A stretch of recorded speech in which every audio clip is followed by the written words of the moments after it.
নবনীরদ নিন্দিত কান্তিধারম রস সাগর নাগর ভূপবরং। हरे कृष्णा, दंडवत प्रणाम। हम लोग श्रीमद् भागवतम के 7वां स्कंद आज शुभारंभ करेंगे। Shrimad Bhagavatam canto 7 chapter 1 introduction. बोलो। समदर्शी भगवान। इस अध्याय में महाराज परीक्षित के एक प्रश्न के उत्तर में श्रील सुखदेव गोस्वामी अपना निष्कर्ष देते हैं कि किस प्रकार पूर्ण पुरुषोत्तम भगवान ने परमात्मा मित्र तथा प्रत्येक के रक्षक होते हुए भी स्वर्ग के राजा इंद्र की निर्मित दैत्य का वध किया। वे अपने कथनों में उन लोगों के तर्कों का पूरी तरह खंडन करते हैं जो श्री भगवान पर पक्षपात करने का दोषारोपण करते। श्रील सुखदेव गोस्वामी सिद्ध करता है कि चूंकि बद्ध जीव का शरीर प्रकृति के तीनों गुणों से सदूषित होते हैं, अतएव उसमें शत्रुता तथा मित्रता, आसक्ति तथा विरक्ति जैसे दैत्य भावों का उभरना स्वाभाविक है, किंतु पूर्ण पुरुषोत्तम भगवान में इस प्रकार के दैत्य भाव नहीं होते। यहाँ तक भी शाश्वत काल भी ईश्वर के क्रियाकलापों को नियंत्रित नहीं कर सकते। शाश्वत काल श्री भगवान द्वारा ही सृजित है, अतएव वह उनके नियंत्रण के अधीन कार्य करता है। पूर्ण पुरुषोत्तम भगवान सदैव प्रकृति के गुणों की प्रभाव अर्थात अपने उस बहिरंग शक्ति के माया के प्रभाव से परे रहते हैं जो सृष्टि तथा प्रलय का कार्य करते हैं। इस प्रकार परमेश्वर द्वारा मारे गए समस्त दैत्य या असुर तुरंत ही मोक्ष लाभ करते। परीक्षित महाराज द्वारा पूछा गया द्वितीय प्रश्न शिशुपाल के विषय में है कि यद्यपि वह भगवान श्री कृष्ण के बचपन से ही पहला प्रश्न क्या था जो परीक्षित महाराज पूछते हैं कि भगवान दैत्य को मारा तो भगवान पक्षपात करते क्या? ये पहला प्रश्न है।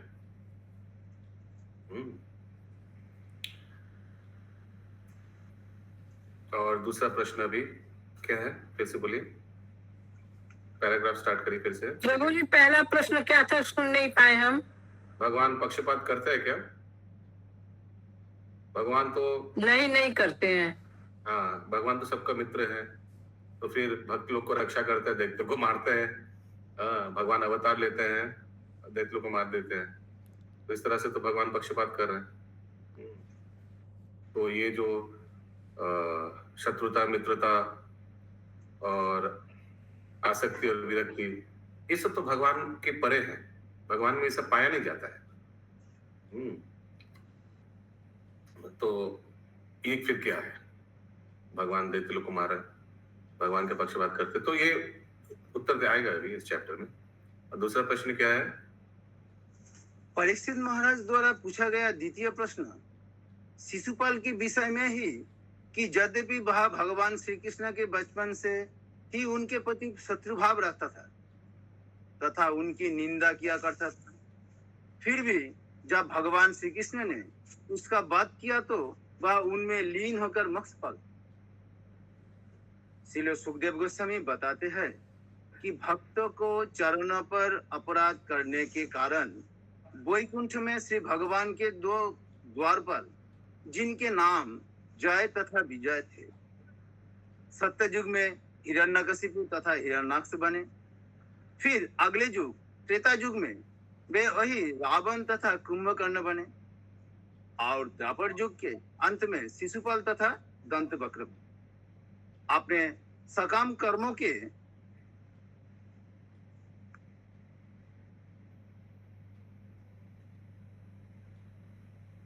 कारण जय तथा विजय ने श्री भगवान के शत्रु बनना स्वीकार किया और जब उसी मनोवृत्ति में उनका वध हुआ तो उन्हें सायुज्य मोक्ष प्राप्त हुआ। इस प्रकार यदि कोई ईर्षावश भी श्री भगवान का चिंतन करता है तो उसे मोक्ष प्राप्त होता है। तो फिर उन भक्तों को के विषय में क्या कहा जाए जो प्रेम तथा श्रद्धा पूर्वक श्री भगवान की सेवा में निरंतर संलग्न रहते हैं? ठीक है, ये भी प्रश्न है, परीक्षित महाराज पूछते हैं। भक्ति करने से फिर क्या लाभ होगा? बहुत अच्छा पढ़ा है। एक बार श्रीवास प्रभु के लिए एक बार हरि बोल बोलना चाहिए सबको। हरि बोल, हरि बोल, हरि बोल, हरि बोल, हरि बोल, हरि बोल, हरि बोल, हरि बोल। यद्यपि उनका आधा सर दिखाई नहीं दे रहा है, हाँ, वो उनका बुद्धि भी दिखाई नहीं दे रहा है, उनका मस्तक बुद्धि कुछ नहीं दिखाई दे रहा है, उनका सबसे बड़ा बात है प्रभु की कॉमा, ये स्टॉप लाइन और आपका क्वेश्चन मार्क, ये तीनों फॉलो कर रहे हैं सब जगह। एकदम ये बहुत बड़ी बात है। हरि बोल। ओके, पहला नंबर श्लोक। श्रीराजोवाच। ओके, आपका कुछ और एक ग्लोरिफिकेशन आएगा। यस, बोलिए। प्रभु श्रीवासुत प्रभु जी फोन से रीडिंग कर रहे हैं, उनके पास आपको नया नाम दिया गया, श्रीवासुत प्रभु। सचिन सुधारा प्रभु जी, सॉरी वो फोन से रीडिंग कर रहे हैं प्रभु, उनके पास बुक भी नहीं है, तो इतना अच्छा फोन से वो रीडिंग कर रहे हैं। कंप्लेन कर रहे हैं या प्रशंसा कर रहे हैं? बुक नहीं है। हाँ, कंप्लेन कर रहे हैं या प्रशंसा कर रहे हैं? नहीं, कंप्लेन नहीं है, ये प्रशंसा है उनके लिए। क्योंकि बंगाली होकर हिंदी इतना अच्छा पढ़ रहे हैं, और आप अगले दिन आप पढ़िएगा। ये क्या कोईता है, ये हम नहीं करता है। हरि बोल। ओके, ठीक है। साउंड चेंज हो गया। हाँ, ओके। अभी क्या आपका क्या प्रश्न है? आप भी हाथ उठाए, श्रीवास प्रभु हाथ उठाइए जिनके होगा। ओके, सब बोलिए। श्रीराजोवाच। समप्रिय सुहृद ब्राह्मण भूतानां भगवान स्वयं इंद्र स्वार्थे कथम दैत्यम भवादहेत विषमो यथा।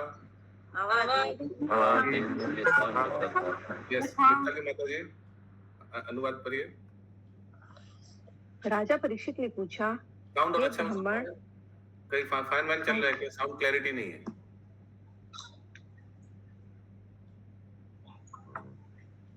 एक मिनट रुकिए।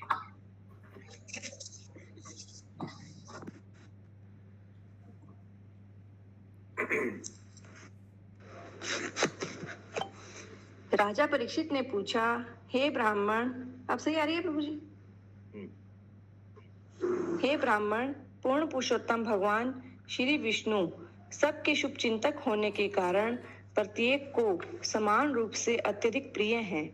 तो फिर उन्होंने किस प्रकार एक साधारण मनुष्य की भांति इंद्र का पक्ष लिया और शत्रुओं का युद्ध किया?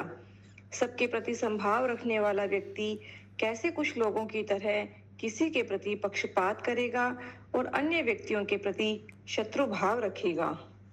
तो अभी परीक्षित महाराज ने त्वष्टा का सब पूरा सुना ना, वृत्रासुर का सब कुछ सुना।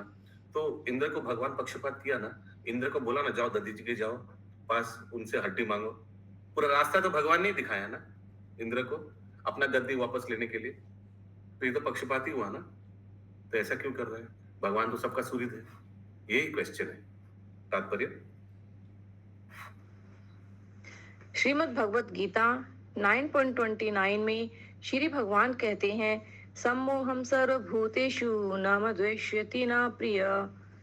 मैं सब पर संभाव रखता हूँ, न तो कोई मुझे प्रिय है और न ही कोई मेरा शत्रु है।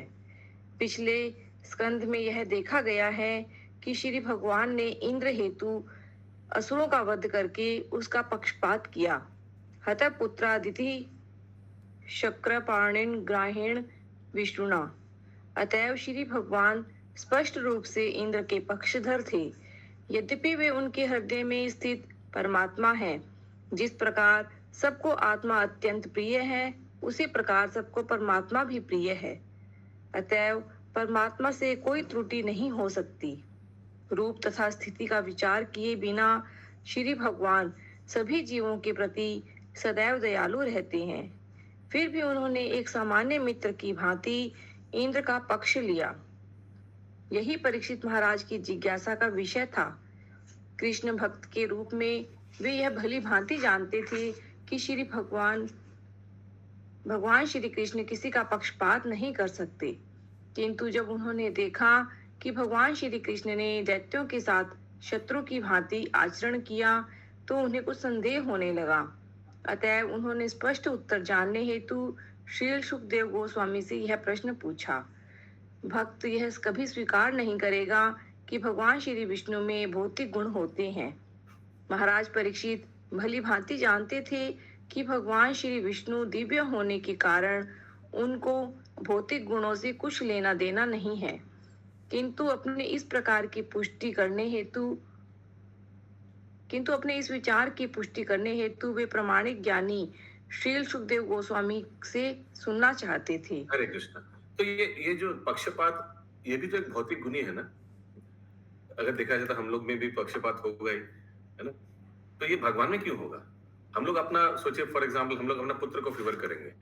अगर कभी आसपास का पड़ोसी के बच्चे के साथ हमारा पुत्र का थोड़ा ऐसे कुछ हाथापाई हो गया तो किसको फेवर करेंगे आप लोग?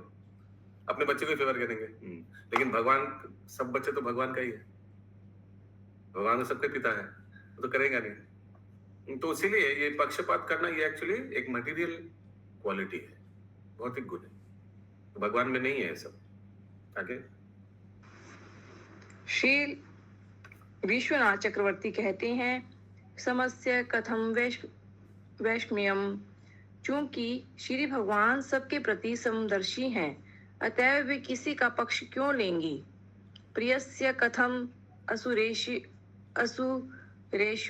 प्रत्यभावः, परमात्मा होने के कारण श्री भगवान प्रत्येक को अत्यंत प्रिय हैं, तो फिर श्री भगवान असुरों के प्रति निष्ठुरता क्यों बरतने लगे। यह पक्षपात किस लिए।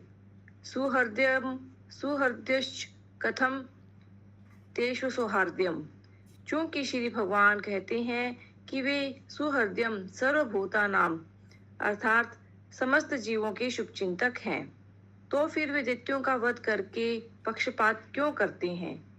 ये प्रश्न परीक्षित महाराज के मन में उठे, अतएव उन्होंने श्री सुखदेव गोस्वामी से प्रश्न किया। हरे कृष्ण। क्लियर है ना? नहीं अस्यार्थ सुरगणे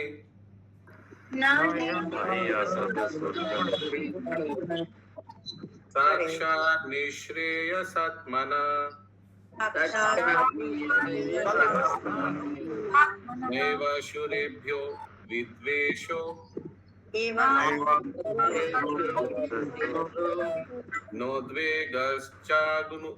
नोद्वेगश्चागुनस्य हि।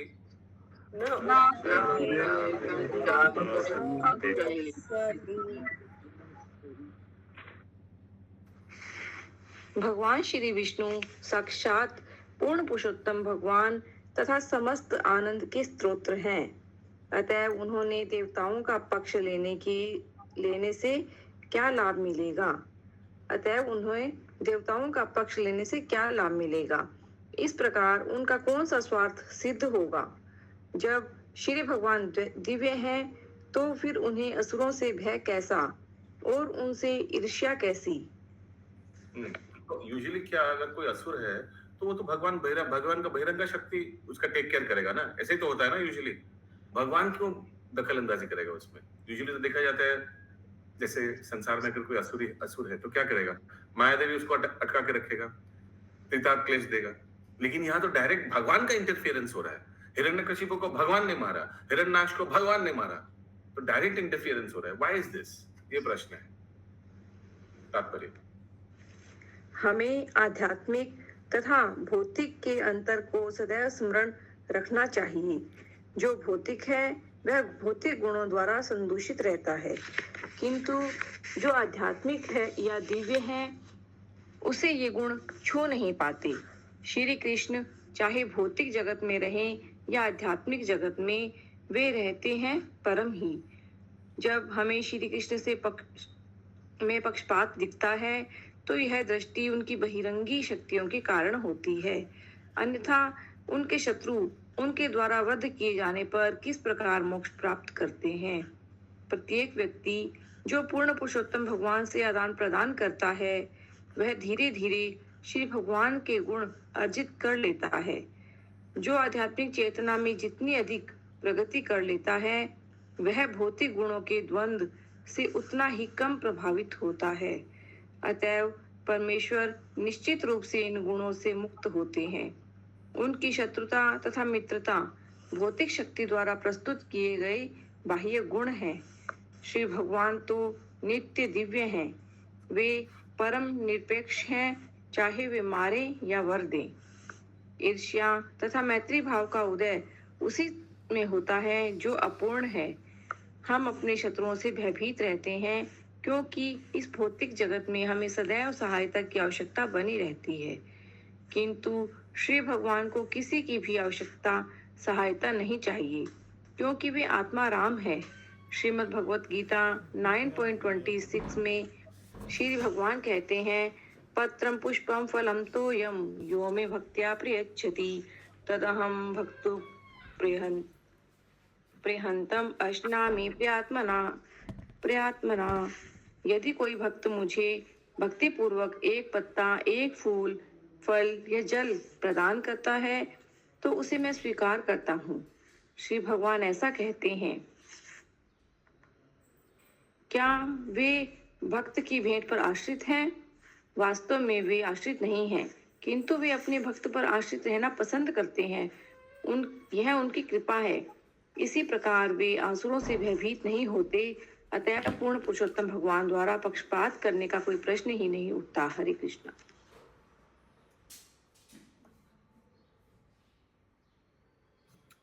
क्लियर है ना? सबको समझ में आ रहा है? यह कारण तो क्लियर नहीं हुआ प्रभु। हाँ बोलिए। यहाँ कारण तो क्लियर नहीं हुआ ना कि क्यों मारे। हाँ, तो पक्षपात क्यों किया अभी बताएगा आगे सुखदेव गोस्वामी। एक्चुअली सिंपल है कारण कि जिनको मार रहे ये तो क्या उनके कारण है? गुण- अच्छा, देखिए देखते हैं किसको मालूम है भगवान क्यों पक्षपात करते हैं। बताइए बताइए। भगवान पक्षपात तो नहीं करते हैं, लेकिन फिर भी असुरों को क्यों मार रहे हैं? क्यों मार रहे हैं? यस महामंत्री कारण तो है, कुछ तो कारण है जो भौतिक नहीं आध्यात्मिक ही होगा, हो सकता हाँ, है। क्या कारण है? वही वही देखते हैं किसको मालूम है। भागवतम तो आगे भी पढ़े होंगे। यस महामंत्री माता जी बोलिए जल्दी। हरे कृष्णा प्रभु। ये उसी तरीके से है, जो एक पिता के 4 पुत्र हैं और उसमें से अगर एक भी भगवान की भक्ति करता है तो भगवान उसका पक्षपात करेंगे। तो उसी तरीके से यहाँ भी भगवान पक्षपात किए हैं। अच्छा, असुर को मारा क्यों? अरे ये असुर का सब बैकग्राउंड है, समझ रहा शुभ प्रभु? मैंने उसको मुक्ति प्रदान करने के लिए ही मारा। क्यों क्यों क्यों क्यों क्यों इन असुरों को मुक्ति प्रदान करेंगे? ये स्पेशल असुर है, इन लोग का बैकग्राउंड है। हिरण्यकशिपु को मारा तो उनका माता अदिति गुस्सा हो गया, इंद्र को मारने के लिए छटपट कर रहा है। लेकिन ये हिरण्यकशिपु तो भगवान को वीर आस्वादन कराएगा। तो इन लोग का बैकग्राउंड हिस्ट्री है, ये कोई साधारण असुर नहीं है। हाँ, साधारण असुर होता तो माया देवी को भेजता है। हम कथा रूप में जानना चाहते थे प्रभु कि आखिर क्यों मारे वो बात। तो यस रत्न प्रभा माता जी बोलिए। प्रभु जी, ये हिरण्य और हिरण्यकशिपु जय विजय है ना? ये तो तो ये भगवान ये स्पेशल केसेस है, स्पेशल असुर है। ये सबसे भगवान रस आस्वादन करेंगे तो इसीलिए मारा तो दिति को बुरा लग गया, उनका पुत्र था। यस केशव जगत प्रिय माता जी। प्रभु ऐसे भी तो देख सकते हैं ना इसको कि भगवान अपने भक्तों का कष्ट नहीं देख पाते हैं, इसीलिए उनको यस मल्टीपल यस। नहीं, प्रश्न उठा कि असुर को क्यों मारा। ठीक है, ये बोल सकते भगवान वो असुर कष्ट दे रहा था इसीलिए मार दिया। तो हम लोग का जड़ जगत में भी तो बहुत लोग साधु लोग को कष्ट देता है, तो भगवान आता है क्या स्पेशली मारने के लिए? तो जड़ जगत में सोचिए जो चोरी करता है, डकैती करता है, तो उन लोग को कौन देखता है? उन लोग का पनिशमेंट कौन करता है? यमराज करता है, माया देवी के द्वारा। ऐसे ही होता है ना, जड़ जगत में जो बदमाशी करता है कौन देखता है? ये सबका ये सब माया देवी, दुर्गा देवी को पूरा एक्सटर्नल भगवान का बहिरंगा शक्ति देखता है। लेकिन ये कुछ असुर के केस में साक्षात भगवान इंटरफेयर किया। क्यों? वो स्टोरी आएगा अभी सुखदेव गोस्वामी बताएंगे। ये कुछ साधारण असुर, इनका बैकग्राउंड था, सब कुछ बताएगा। फिर वो द्वारपाल का स्टोरी आएगा, कैसे चतुष कुमार को इन लोग ने चतुष कुमार ने इन लोगों को श्राप दिया, ये 3 जन्म एक्सेट्रा सब अभी आते रहेगा। कथा बढ़ाने के लिए ये सब प्रश्न कर रहा है परीक्षित महाराज। हम लोग के लिए एक्चुअली। हो गया इसका अनुवाद हो गया क्या? तीसरा पढ़ गया हम लोग, पढ़ा क्या? नहीं। 3 नंबर श्लोक। इतिना सुमहाभागो भाग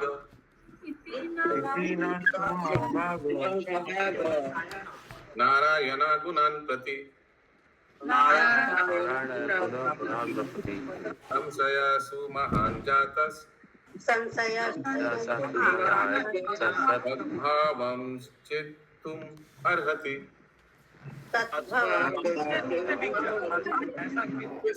में गुरु प्रभु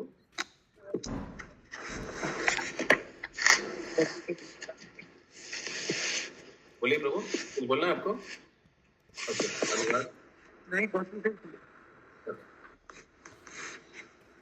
हे सौभाग्यशाली एवं विद्वान ब्राह्मण, यह अत्यंत संदेहास्पद विषय बन गया है कि भगवान नारायण पक्षपात पूर्ण है या निष्पक्ष है। कृपया निश्चित साक्ष्य द्वारा हमें इस संदेह को दूर करें, मेरे इस संदेह को दूर करें कि भगवान नारायण सर्वदा पक्षपात रहित तथा सबके प्रति सम है।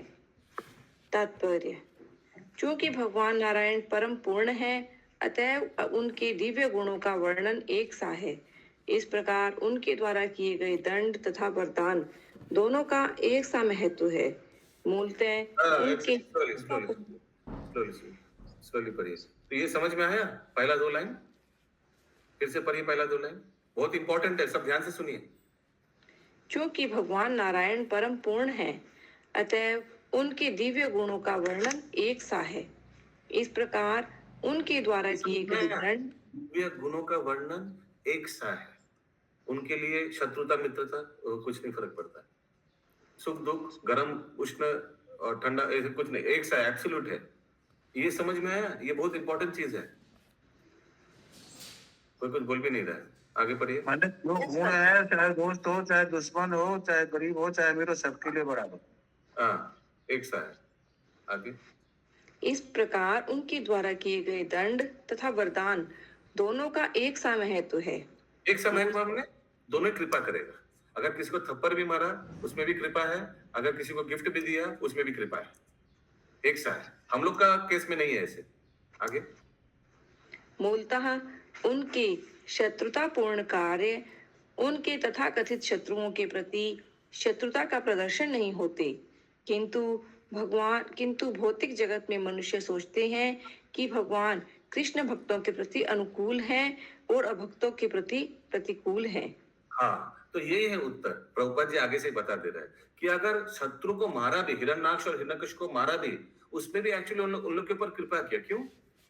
उन लोग को वापस जय विजय बना देगा। फटाफट 3 जन्म करके मारपीट करके थोड़ा विरस भी स्वादन करेंगे और उन लोग का जो नित्य सेवा है वैकुंठ का द्वारपाल, उसमें वापस भेज देंगे। सो देखा जाए तो दोनों में ही कृपा है भगवान का। यस, सर्व कृष्ण माता जी। मुझे कौन सा पैरा चल रहा है? हम थोड़ा सा निकल गए थे थोड़ी देर के लिए। निकल गया था? अच्छा, कौन सा पैरा चल रहा है?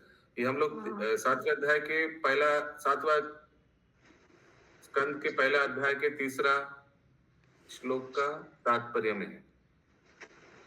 ठीक है प्रभु जी, ठीक है।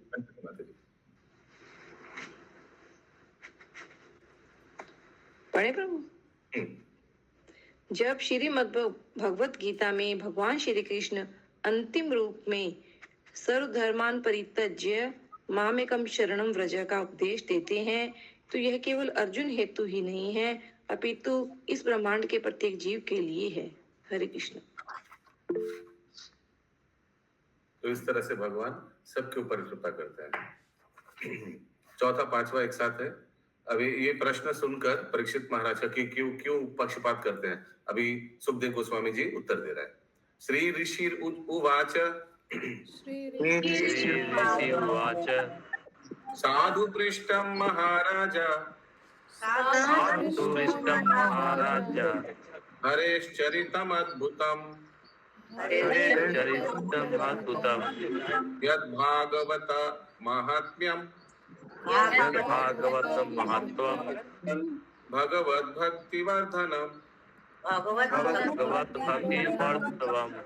गीयते परमं पुण्यम यते परम गुरम ऋषिभिः नारदादिभिः नारदादिभिः नात्वा कृष्णाय मुनये कृष्ण भूद्वने तथा इष्ये हरे कथम।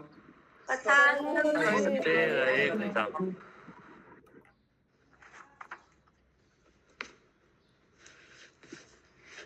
महामुनि श्री सुखदेव गोस्वामी ने कहा, है उनको पढ़ते दिन पढ़े दादू पढ़े है बोलो पढ़ी बात लीजिए।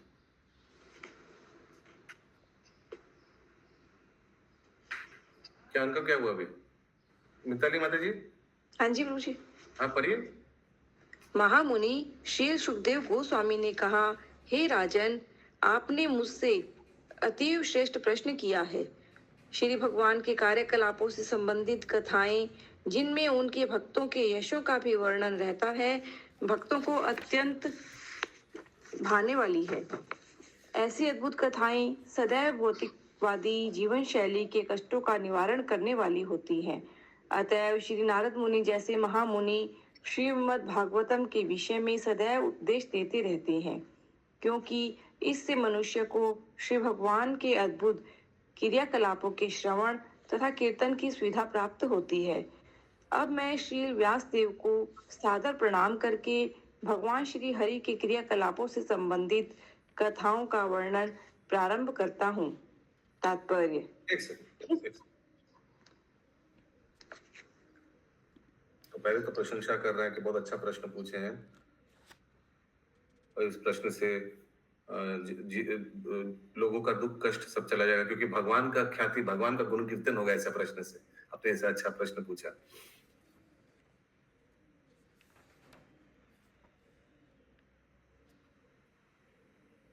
तो अपने गुरुदेव को स्मरण करके व्यासदेव उनका पिता भी है, गुरु भी है, and begins topic concerning the activities of Lord Hari. तात्पर्य। इस श्लोक में श्री सुखदेव गोस्वामी कृष्णाय मुनि को सादर नमस्कार करते हैं, जिसका अर्थ यह है कि वे कृष्ण द्वैपायन व्यास को नमस्कार करते हैं। मनुष्य को चाहिए कि वह सर्वप्रथम अपने गुरु को सादर नमस्कार करें। श्री सुखदेव गोस्वामी के गुरु उनके पिता श्री व्यासदेव हैं। अतएव वे सर्वप्रथम कृष्ण द्वैपायन व्यास को सादर प्रणाम करते हैं, तब वे भगवान श्री हरि की कथा का वर्णन करना प्रारंभ करते हैं। तो दो ही हो जा रहा है, भगवान को भी एक्चुअली देखा जाए तो प्रणाम कर रहे गुरुदेव को भी, क्योंकि ये व्यासदेव तो भगवान का साहित्य बता रहे है ना। तो उस प्रकार से आगे जब भी हमें श्री भगवान के दिव्य क्रियाकलापों के विषय में सुनने का अवसर प्राप्त हो, तो हमें चाहिए कि उसका लाभ उठाएं। भगवान श्री चैतन्य महाप्रभु ने कीर्तनीय सदा हरि की संस्तुति की है, अर्थात मनुष्य को सदैव भगवान श्री कृष्ण के विषय में कीर्तन करके, उनके विषय में बातें करके तथा उनके विषय में सुन करके कृष्ण कथा में लगे रहना चाहिए। कृष्ण भावना भावित व्यक्ति का एकमात्र धर्म यही होता है। हरे कृष्ण। कौन सा भजन याद आ रहा है? प्रभुपाद कौन सा भजन का अनुवाद कर रहे हैं? One should always engage in Krishna Katha by chanting and talking about Krishna and hearing about him.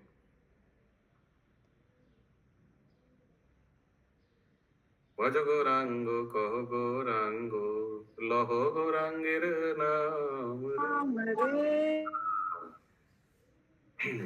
अगला श्लोक 6 नंबर। निर्गुणोऽपि हि अजो अव्यक्तो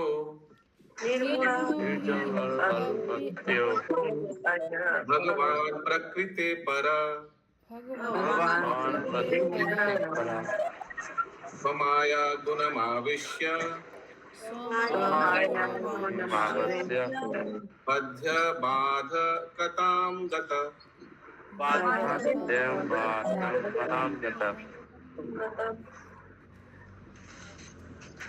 पूर्ण पुरुषोत्तम भगवान श्री विष्णु सदा भौतिक गुणों से परे रहने वाले हैं, अतः वे निर्गुण कहलाते हैं। अजन्मा होने के कारण उनका शरीर राग तथा द्वेष से प्रभावित होने वाला शरीर नहीं होता।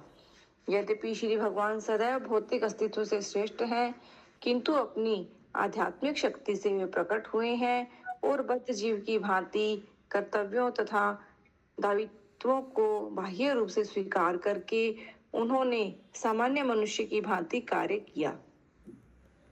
करिए।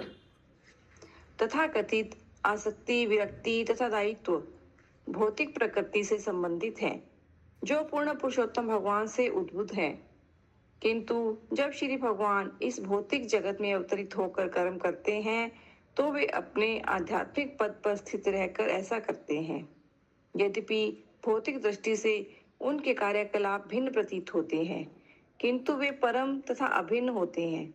अतः यह कहना है कि किसी से ईर्ष्या करते हैं या मैत्री रखते हैं, परमेश्वर पर दोषारोपण करना है। फिर से पढ़िए सेंटेंस। अतएव यह कहना कि वे किसी से ईर्ष्या करते हैं या मैत्री रखते हैं, परमेश्वर पर दोषारोपण करना है। It is an imposition. अगर किसी को ईर्ष्या यहाँ आ जाए तो दोनों ही दोष आरोप होगा। अगर बोलेंगे भगवान देखिए इनके साथ मित्रता कर रहे हैं, ये भी दोष होगा। आप सूर्य है, आप सॉरी पार्शियल है, आप किसी के साथ मित्रता कर रहे हैं। और ऑफ कोर्स अगर बोले भगवान देखो इनके ये असुर के साथ शत्रुता कर रहा है तो पार्शियल हुआ, तो दोनों में दोष आरोप होगा भगवान का। तो ये बोलना गलत है। फिर यस अशोक प्रभु, समझ में आया ये सेंटेंस लास्ट वाला? बोलिए। हरे कृष्ण प्रभु, एक चीज हमको जानना चाहिए है कि यहाँ जो बताया गया है, जब जब इनका अवतार हुआ, जिस युग में भी हुआ हो, इनकी लीला को सहायता देने के लिए या अंश लेने के लिए ये लोग अवतार लेते हैं, चाहे शत्रु रूप में हो चाहे जैसे भी हो। तो फिर यही वैसे साबित हो गया कि जब जदा जदा ही धर्म से ग्लानिर्भवति भारत। प्रश्न क्या है? प्रश्न यही है कि जब हम ये पढ़ते हैं या समझ पाते हैं कि जब जब युग में धर्म की हानि होती है और धर्म की स्थापना की आवश्यकता होती है तो प्रभु अवतार आते हैं।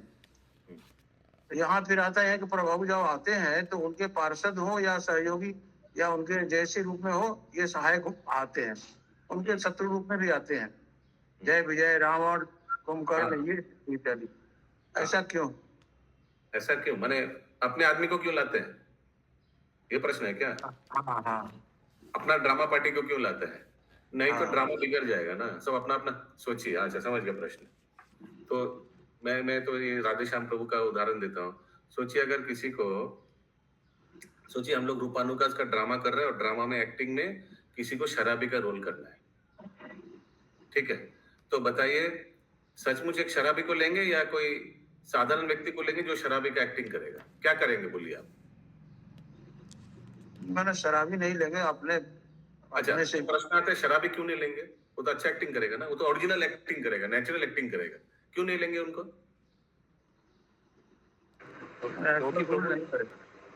क्योंकि क्या करेगा किसी को मालूम नहीं है। समझ रहे हैं?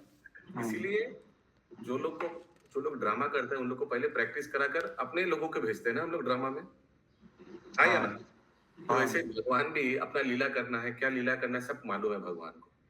अभी सोचिए भगवान का लीला में आपको और मुझे ले लिए तो हम लोग को तो मालूम नहीं क्या करना है, हम लोग अपने हिसाब से करेंगे, है ना? जो नहीं चाहिए वो भी करेंगे। तो उसे तो मतलब कि धर्म की हानि और धर्म की स्थापना जो है, अधर्म की हानि जो भी हो, ये सब एक क्या कहावत है ना कि बहाना है। नहीं, ये सब तो शिक्षा है। भगवान देखिए ये सब शिक्षा है हम लोग के लिए। भगवान ड्रामा करेगा और भगवान का लीला देखकर हम अपने आप को सुधारेंगे। भगवान जब धर्म को फिर से स्थापन करेंगे तो इससे भगवान के प्रति श्रद्धा बढ़ जाएगा। हाँ भगवान है। भगवान अगर कुछ खेला नहीं दिखाएगा तो हम लोग कैसे भगवान को स्वीकार करेंगे? क्या हम लोग का लेसन है, एडवर्टाइजमेंट दरकार भी है। ऐसा नहीं कि भगवान अपने आप को एडवर्टाइज करने का दरकार है, नहीं तो हम लोग का शुद्धिकरण नहीं होगा। आज भी कोई विपत्ति में पड़ता है तो भले भगवान न सुने उसकी बात, लेकिन भगवान लोग चिल्लाता है विपत्ति में। ऐसे सुख में नहीं कोई, इसीलिए बोला जाता है कि सुख में कोई सिमरन नहीं करता, दुख में ही करता, लेकिन भूमिका कुछ और ही है। यस, आगे माता जी।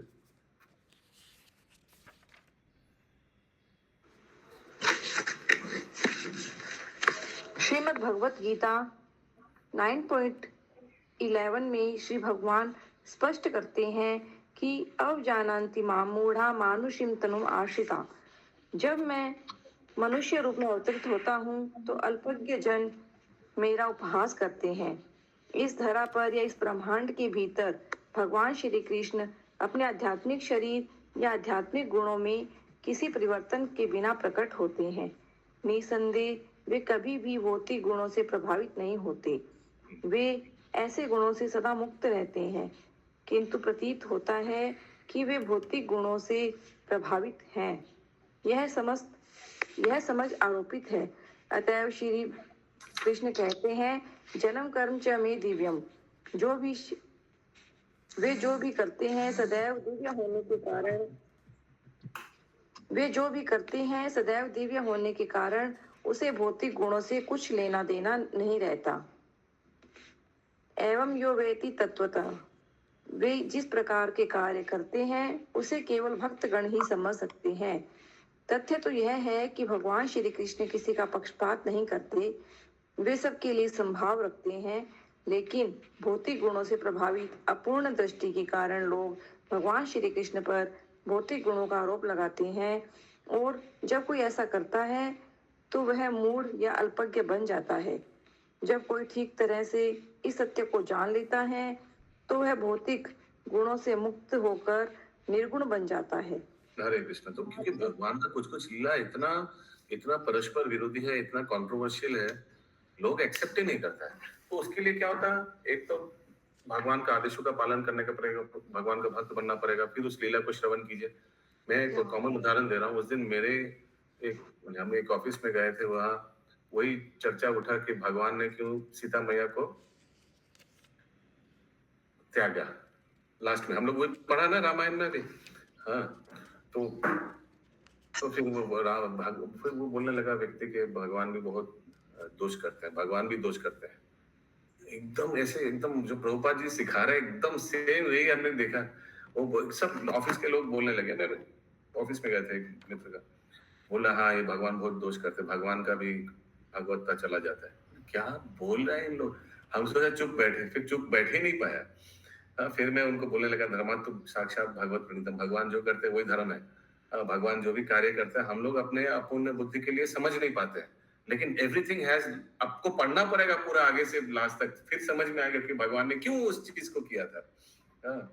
तो लेकिन नहीं, भगवान करता है, गलत काम करता है, भगवान मिट्टी खाता है, देखो मिट्टी खाए, अरे बोला नहीं भगवान भी मिट्टी खाए, देखो भगवान भी बच्चे जैसे हो जाते हैं। एक दोष हम लोगों में और भी है प्रभु, कि हम लोग अपने लॉजिक से उसको देखने लगते हैं, जो सेटअप नहीं करता। तो ये सब लीला को समझने के लिए क्या योग्यता है कि पहले भगवान का मिनिमम जो बेसिक क्राइटेरिया, वो सब 4 नियमों का पालन, भगवान का नाम जप, भगवान का लीला स्मरण, भक्तों का संगत, ये सब करना पड़ेगा, नहीं तो ये कभी लीला प्रकाशित नहीं होगा। This are the basic criteria. सच बात बता रहा हूँ, अगर कोई व्यक्ति में ये क्लास कर रहा है लेकिन नियमों का पालन नहीं कर रहा है, क्लास कर रहे हैं, घर बैठे बैठे क्या है 3-4 बार क्लास हो जाता है, अच्छा है, बैठे क्लास लॉगिन कर लेते हैं। सत्य बात बता रहा हूँ, ये कभी तत्व प्रकाशित उस व्यक्ति को नहीं करेगा। ये जो है ना ग्रंथ, वो सिर्फ रीडिंग के लिए रीडिंग करेगा। ये इसका जो तत्व है, इसका जो मिस्ट्री है, यानी श्रद्धा नहीं है तो वो कुछ नहीं मालूम। श्रद्धा के अलावा योग्यता भी होना चाहिए। योग्यता श्रद्धा लाएगा, योग्यता श्रद्धा लाएगा, तो योग्य बनना भी जरूरी है। मैं इसलिए बोला क्योंकि बहुत लोग ऐसे क्लास कर रहे हैं, आई डोंट नो उन लोग का 4 नियम एक्सेट्रा हो रहा है, यानी जप करता है या नहीं तो ये प्रकाशित नहीं करेगा। ये तक सुनेंगे, यहाँ कान से इस कान से सुना, उस कान से निकला, यही होगा। यस, सचिन सुतनाथ सुभाष। জড় গুণের দ্বারা প্রভাবিত কলুষিত দৃষ্টির দ্বারা দর্শনের ফলে যা হয়, একদম ব্যাস একটাই কারণ। यस यस, आगे बोलिए माता जी।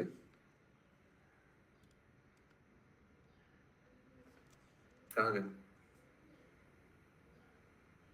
अरे आपने की पढ़ता है होना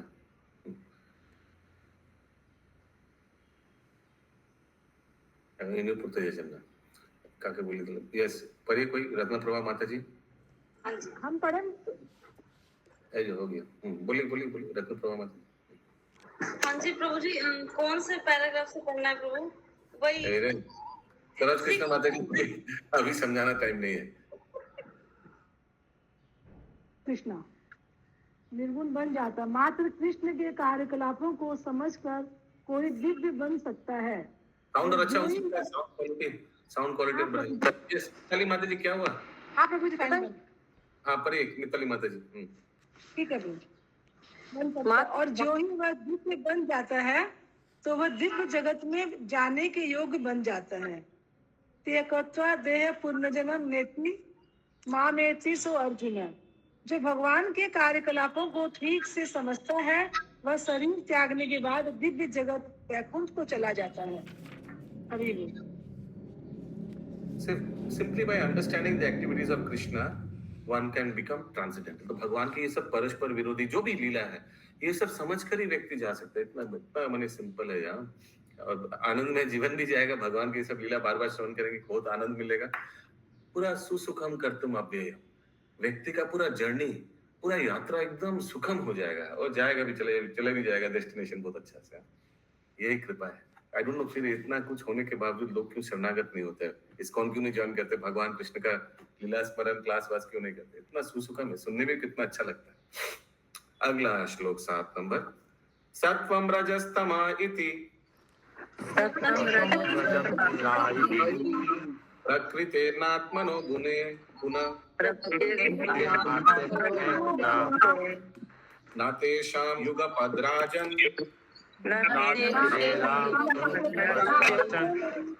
दशा उल्लास एव हव।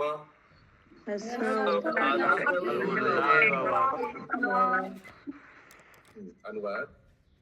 हे राजा परीक्षित, सत्व रज तम ये तीनों भौतिक गुण भौतिक जगत में संबंध है। अतः ये पूर्ण पुरुषोत्तम भगवान को छू तक नहीं पाते। ये तीनों गुणों एक साथ बढ़ या घट कर कार्य नहीं कर सकते। अच्छा, लास्ट वाला क्या है? These three gunas cannot act by increasing or decreasing simultaneously. ऊपर नीचे नहीं हो सकता। अच्छा, कोई तमोगुण by these cannot। देखते हैं तात्पर्य में क्या लिखा है, पढ़िए तात्पर्य। तात्पर्य पूर्ण पुरुषोत्तम भगवान की मूल स्थिति संभाव समानता की है। वे सतो रजो व तमोगुण से तनिक भी प्रभावित नहीं होते, क्योंकि ये भौतिक गुण उनका स्पर्श तक नहीं कर पाते। अतएव भगवान को परम ईश्वर कहा जाता है। ईश्वर परम कृष्ण वे परम नियंता है। ये भौतिक गुणों का नियंत्रण करते हैं। देवी होश्या गुणमयी मम माया मया दक्षिण प्रकृति सूर्यते। भौतिक प्रकृति भगवान के आदेश पर कार्य करती है, तो फिर भी वे प्रत्येक के गुणों के अधीन कैसे हो सकते हैं? वे प्रकृति गुणों के प्रभावित कैसे हो सकते हैं? अतएव भगवान द्वारा पक्षपात किए जाने का प्रश्न ही नहीं उठता। वही बात, भगवान पक्षपात कर ही नहीं सकते हैं, क्योंकि ये जो प्रकृति है ये तो भगवान के अंडर में है। भगवान के कहने पर ये तीन गुण दुर्गा देवी प्रकाशित करती है। हाँ, तो भगवान इससे परे है, तो कैसे बोल सकते प्रकृति ये पक्षपात करते हैं? क्योंकि पक्षपात करना ये तो एक भौतिक गुण है, एक्चुअली भौतिक दुर्गुण है। क्लियर है ना? आज का अंतिम श्लोक 8 नंबर। जया काले तु सत्वस्य देवर्षिन् रजसो असुरान्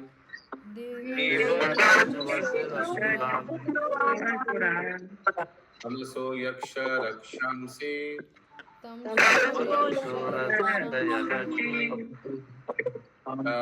फलानुगुणो अवजात्।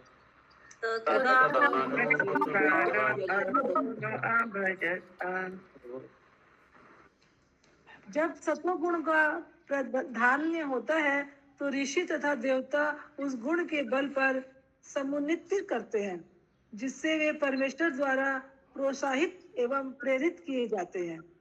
इसी प्रकार जब रजोगुण प्रधान होता है तो असुरगण फूलते फलते हैं, और जब तमोगुण प्रधान होता है तो यक्ष तथा राक्षस समृद्धि पाते हैं। भगवान प्रत्येक के हृदय में ट्रेन पकड़ना है, नहीं कुछ धीरे पड़ेगी। भगवान प्रत्येक सिर्फ पढ़ना नहीं है, हम लोग को समझाना भी है आपको। ठीक है, ठीक। यस अशोक प्रभु। असुर कौन है और राक्षस कौन है प्रभु? असुर कौन है, राक्षस कौन? असुर एक्चुअली प्रवृत्ति है, राक्षस एक योनि है।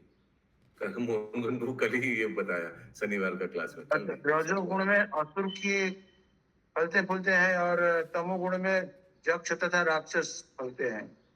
हाँ, ऐसा देखिए। कैसे? फिर से बोलिए। यहाँ लिखा है कि इसी प्रकार जब रजोगुण प्रधान होता है तो असुर गुण फलते फूलते हैं, और जब तमोगुण प्रधान होता है तो यक्ष तथा राक्षस समृद्धि पाते हैं। हाँ, तो हाँ सही है। तो रजोगुण में क्या होता है, आसुरिक प्रवृत्ति के जो लोग हैं, बहुत हाँ। आसुरिक प्रवृत्ति में बहुत रजोगुण, हाँ ये करेंगे वो करेंगे, ये फूलते हैं, ये ज्यादा होता है। ये मतलब मनुष्य में ही है। मनुष्य, अभी उसका मतलब मत लाइए, रजोगुण का बात कर रहे हैं हम लोग, ठीक है। और तमोगुण में, तमोगुण माने एकदम, तमोगुण में समझ रहे हैं आप क्या होता है, काटा कुटी होता है सब। जो सोचिए वो जो बलि देता है, मांस काट के देवी को अर्पित, ये सब जो तमोगुणी अभी वाले। चल रहा है। हाँ, उसमें राक्षस। फिर से मैं बता, आपका प्रश्न था असुर और राक्षस में क्या अंतर है, तो मैं यही बोला, आसुरिक प्रवृत्ति, असुर एक योनि नहीं है, आसुरिक प्रवृत्ति होता है लोगों में, लेकिन राक्षस एक योनि है। अच्छा। उतना राक्षसी। हाँ, अभी मैं और एक चीज बता रहा हूं, वो ध्यान से सुनिएगा। All rakshasas are asuras, but all asuras are not rakshasas. समझ में आया ना? क्लियर। आगे बोलिए। हरे कृष्णा प्रभु, एक बार फिर बोलिए एक बार। ऑल असुरस, ऑल राक्षसस आर असुर। जो भी राक्षस है उनका असुर प्रवृत्ति है, आसुरिक प्रवृत्ति है, बट ऑल असुरस आर नॉट राक्षस।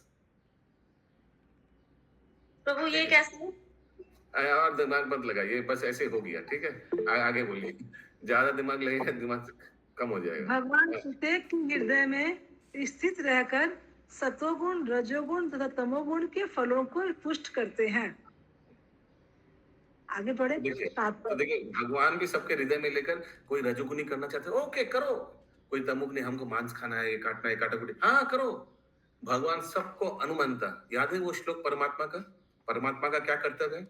उपद्रेष्टा, अनुमंता, भर्ता, भोक्ता, महेश्वरा, ये सब परमात्मा का गुण है। उपद्रेष्टा, अनुमंता, अनुमंता माने सैंक्शनर। जो करना चाहेगा भगवान बोले ओके करो, नो प्रॉब्लम, हम तुमको हेल्प करेंगे। आगे अनम्यूट करके माता जी। भूल गए प्रभु जी। पूर्ण पुरुषोत्तम भगवान किसी का पक्ष नहीं लेते। बद्ध जीव प्रकृति के विभिन्न गुणों के वशीभूत रहता है और प्रकृति के पीछे भगवान का हाथ रहता है, किंतु किसी की विजय तथा हानि सत्वगुण, रजोगुण तथा तमोगुण के फल है, भगवान के पक्षपात का फल नहीं है। शिव जी गोस्वामी भागवतम संदर्भ में स्पष्ट करते हैं। प्रभु जी श्लोक आप पढ़िए। क्यों? नहीं पढ़ पाएंगे प्रभु जी। पहले पढ़िए, फिर हम विचार करेंगे। पहले पढ़िए। सत्वादयो न संति से यत्र च प्राकृते गुणा स शुद्ध सर्व शुद्धेभ्य उमानाघ प्रसिद्धते। Very good. हल्दानी संधिनी लादिनी, एज से लादिनी, लादिनी संधिनी संविवत तत्व ये का सर्व संत स्थितो हाथ तापकारी लाद तपकारी मिश्र, लाद तपकारी मिश्र तभी नो गुणवर्जिते। भागवत संदर्भ के इस कथन के अनुसार पूर्ण पुरुषोत्तम भगवान सदैव भौतिक गुणों से परे रहते हैं और इन गुणों के कभी प्रभावित नहीं होते। यही गुण जीव में भी पाया जाता है, लेकिन चूंकि वह प्रकृति द्वारा बद्ध है, अतएव भगवान को लादिनी शक्ति भी बद्ध जीव के लिए कष्टकारक होती है। भौतिक जगत में बद्ध जीव द्वारा भोगे गए सुख के साथ साथ अनेक कष्ट आते हैं। उदाहरणार्थ हमने 2 महायुद्ध देखे हैं, जो एक रजोगुण तथा तमोगुण। एक सेकंड। लादनी शक्ति भी जीवों को लिए ट्रबल है। लादनी शक्ति क्या भगवान का प्लेजर गिविंग पोटेंसी शक्ति भगवान को आनंद प्रदान करता है, लेकिन जीवों के लिए ये भी खराब है। प्रभु ये कैसे? जीव आनंद करना चाहेंगे, आनंद भोग करना है, वो पिटाई होगा। भोग करना वासना एकदम जीवों के लिए दुर्गति लाता है। देखिए उसी के बाद क्या लिखा है, उसी का अगला सेंटेंस पढ़िए। नहीं, जो रजोगुण तथा तमोगुण के द्वारा संचालित थे। और मैं क्या आप क्या बोल रहे हैं? मैं बोला ये जो अभी पढ़े ना आपने कि लादनी शक्ति भी कष्ट देता है जीव को। अच्छा बताइए। उसका अगला सेंटेंस भगवान की लादिनी शक्ति भी बद्ध जीव के लिए कष्टकारक होती है। हाँ, इसका अगला सेंटेंस पढ़िए, समझा दिया है भगवान। भौतिक जगत में बद्ध जीव द्वारा भोगे गए सुख के साथ साथ अनेक कष्ट आते हैं। हाँ, इसीलिए लादनी शक्ति भी पिटाई मिलता है। भोग करना चाहेंगे, भोग तो कर नहीं पाएंगे, उल्टा पिटाई मिलेगा। आगे हाँ, उदाहरणार्थ इसमें 2 महायुद्ध देखे हैं, जो रजोगुण तथा तमोगुण के द्वारा संचालित थे, और इनमें दोनों ही पक्ष वास्तव में विनिष्ट हो गए। जर्मनी ने अंग्रेजों के विरुद्ध युद्ध छेड़ा था जिससे वे विनष्ट हो जाएं, किंतु परिणाम यह हुआ कि दोनों ही पक्ष विनष्ट हो गए। हाँ, तो कोई तमोगुण में युद्ध छेड़ा, कोई रजोगुण में युद्ध बचाया, युद्ध करना ही पड़ा जबरदस्ती, लेकिन एट दी एंड दोनों का ही किया। तो युद्ध जो किया, जो स्टार्ट किया, क्यों? कुछ पाने के लिए, पाएंगे तो आनंद होगा, ये मिल जाएगा, तेल मिल जाएगा, इस देश को आक्रमण करो, लेकिन एट दी एंड दोनों का ही फल 0, कष्टदायक इस जगत में। आगे भले ही कागज पर ही सही मित्र राष्ट्र विजयी तो हुए, किंतु वस्तु उनमें से कोई विजयी नहीं हुआ। अतः हमें यह निष्कर्ष निकालना चाहिए कि पूर्ण पुरुषोत्तम भगवान किसी का पक्षपात नहीं करते। हर व्यक्ति प्रकृति के विविध गुणों के प्रभाव के अंतर्गत कर्म करता है, और जब विविध गुण प्रधान हो जाते हैं तो देवता या असुर विविध गुणों के प्रभाव से विजयी प्रतीत होते हैं। हाँ, उस दिन कितना सुंदर रासाचार्य तो बता रहे थे ना, अगर कोई जीत भी गया, अगर कोई जीत भी गया, लेकिन उस जीत को भगवान से संबंधित नहीं है, उस जीत तो वो भी हार के समान है। Anything not related to Krishna is misery and only misery. आगे हर व्यक्ति अपने अपने सगुण कर्मों का फल भोगता है। इसकी पुष्टि भगवत गीता 14.11 से 13 में हुई है। स्वर्गेषु देह अस्मिन् प्रकाश उपजायते। ऐसे नहीं, ये भगवत गीता का ट्यून है। सर्वद्वारेषु देहस्मिन् प्रकाशा, बोलिए सर्वद्वारेषु देहस्मिन् प्रकाश उपजायते, ज्ञानम यदा यदा विधात विवृतम सत्वमित्युत, लोभ प्रवृत्ति आरंभ कर्मणामशम स्पृहा, रजेस्तानि जायन्ते विवृद्धे भरत शर्भ, अप्रकाशो अप्रवृत्तिश्च प्रमादो मोह एव च, तम तानि जायन्ते विवृद्धे कुरु नंदनम।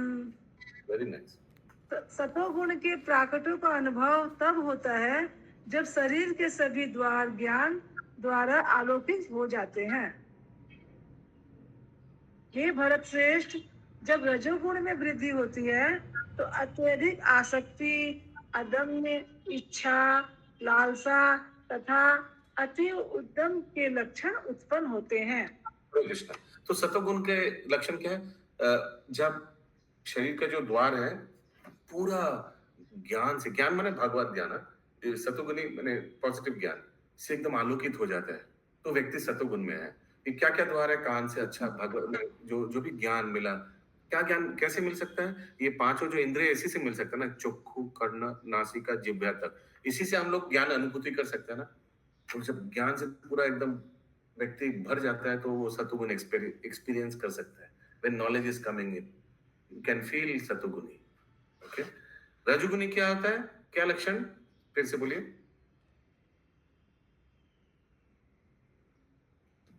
अनम्यूट। हे भरत श्रेष्ठ, जब रजोगुण में वृद्धि होती है तो अत्यधिक आसक्ति, अदम्य इच्छा। एक एक समझाना पड़ेगा। अत्यधिक आसक्ति, हमको गाड़ी चाहिए, हमको ये मोबाइल चाहिए, कुछ भी करके हम हासिल करेंगे, अभी वो देश चाहिए, हमको आक्रमण करना ही पड़ेगा, रजोगुणी प्रवृत्ति। फिर अदम्य इच्छा, हाँ वो सेम है। और लालसा तथा अति उद्यम के लक्षण उत्पन्न होते हैं। इंटेंस एंडेवर, बहुत प्रयास करेगा व्यक्ति, इतना खटेगा वो कुछ हासिल करने की, वो रजोगुणी प्रवृत्ति है व्यक्ति का। आगे, हे कुरुनंदन, जब तमोगुण में वृद्धि होती है तो अज्ञान, उन्मत्तता, मोह, जड़ता तथा अंधकार प्रकट होते हैं। एकदम पागलपन, एकदम मैडनेस लिखा है इंग्लिश में। Madness, illusion, inertia and darkness unmanifested. पागल, कोई औजुक्तिकर कार्य करता है। औजुक्तिकर समझता है? कोई लॉजिक ही नहीं है ऐसे करके। वही बलि मारो, बलि देकर, ऐसे जैसे मैं उदाहरण दे रहा था, वो ये तमोगुणी प्रवृत्ति है। आगे, प्रत्येक हृदय में वास करने वाला भगवान विभिन्न गुणों की वृद्धि से होने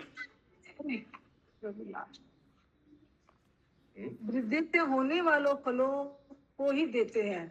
वे निष्पक्ष हैं, वे लाभ तथा हानि का निरीक्षण करते हैं, किंतु उनमें हाथ नहीं लगाते। हरे कृष्ण। तो भगवान, जब व्यक्ति ये 3 गुणों से प्रभावित होता है, भगवान का क्या कार्य है? पहला सेंटेंस पे दिया है, बोलिए फिर से। Simply gives the results of the increase in the various qualities. तुमको रजोगुण करना चाहिए, थोड़ा इसको मात्रा बढ़ा देता है। तुमको तमोगुणी ये चाहिए, थोड़ा मात्रा बढ़ा देता है। भगवान यही कार्य करते हैं। इंग्लिश में लिखा है, simply gives the result of the increase in the various qualities. Result कुछ आयोजन कर देगा, तमगुणी आयोजन कर देगा, तमगुणी दोस्त लोग आ जाएगा। या इंग्लिश में, हिंदी में क्या लिखा है? एक सेकंड, हिंदी में क्या लिखा है? हाँ प्रभु जी, पहला सेंटेंस पढ़िए फिर से। आगे से पढ़ें। ठीक है प्रभु जी। प्रत्येक हृदय में वास करने वाले भगवान विभिन्न गुणों की वृद्धि से होने वाले फलों को ही देते हैं। फलों को देते हैं। वे निष्पक्ष हैं, वे लाभ तथा हानि का निरीक्षण करते हैं। गुण में तो हम लोग हैं, तो भगवान उस गुण को विचार करके उसका फल दे दिया। फल माने आयोजन। ये समझना पड़ेगा ये क्या बोला जा रहा है, नहीं तो सच बात बता रहा हूँ, टाइम वेस्ट होगा। भगवान क्या करेगा? आयोजन, फलों को देता है। तो सोचिए कोई व्यक्ति रजोगुण में है तो भगवान भी वैसे अरेंजमेंट कर देगा।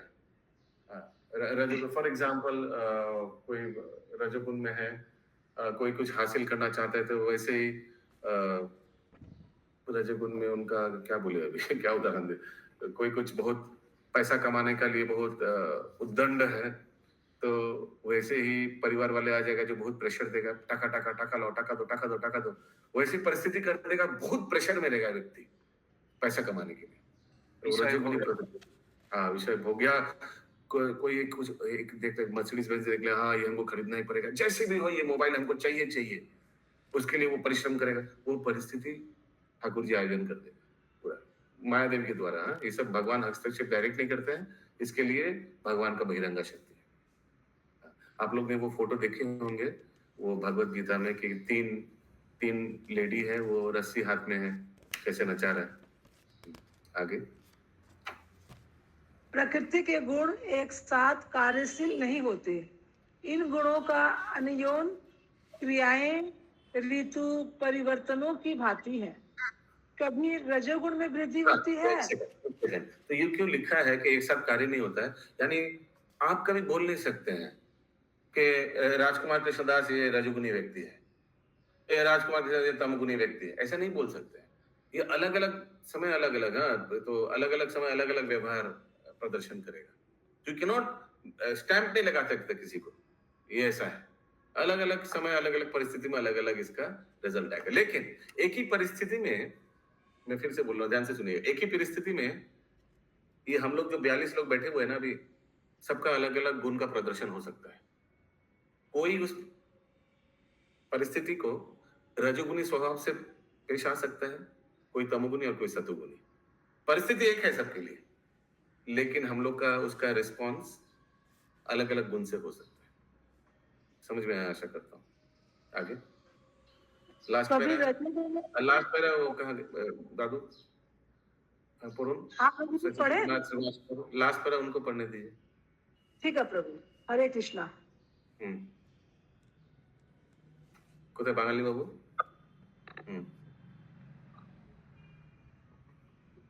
লাস্ট প্যারা এটা বলতে হবে নাকি লাস্ট প্যারা?